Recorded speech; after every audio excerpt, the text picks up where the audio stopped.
தலைவனுக்கும் மனிதாபிமானிக்கும் நிறைய வித்தியாசம் இருக்கு. எம்ஜிஆர் ஒரு மனிதாபிமானி, காமராஜ் ஒரு தலைமை.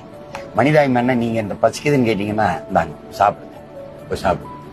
தலைமை காசை கொடுத்துட்டு சாப்பிட்டு நான் இங்கதான் இருப்பேன் ஐயா, இங்க வரணும், போயிட்டு வா.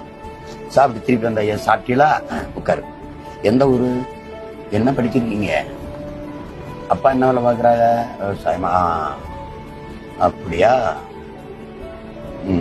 உங்க பேர் என்ன, எல்லாம் என்ன படிச்சிருக்கீங்க, பிஏ டிகிரி பட்டம் படிச்சிருக்கேன், சரி போங்க போங்க. இப்ப உட்கார்ந்து யோசிக்கணும் போல, பட்டம் படிச்சுட்டு 22 வயசு 23 வயசுல ஒரு இளைஞன் வேலை இல்லாம பசியோட இருக்கானே, இப்படி நாட்டுல எத்தனை பேர் இருப்பேன், எவ்வளவு இளைஞன் இருப்பேன், அவனுடைய பசியை போக்கணுமே அப்படின்னு ஒரு திட்டம் தீட்டுறான் பாரு, அவன் தலைவன். அரசியல்வாதிகள் எப்போதும் அடுத்த தேர்தலை பற்றியே சிந்திப்பார்கள். தலைவர்கள் மட்டும்தான் அடுத்த தலைமுறையை பற்றி சிந்திப்பார்கள்.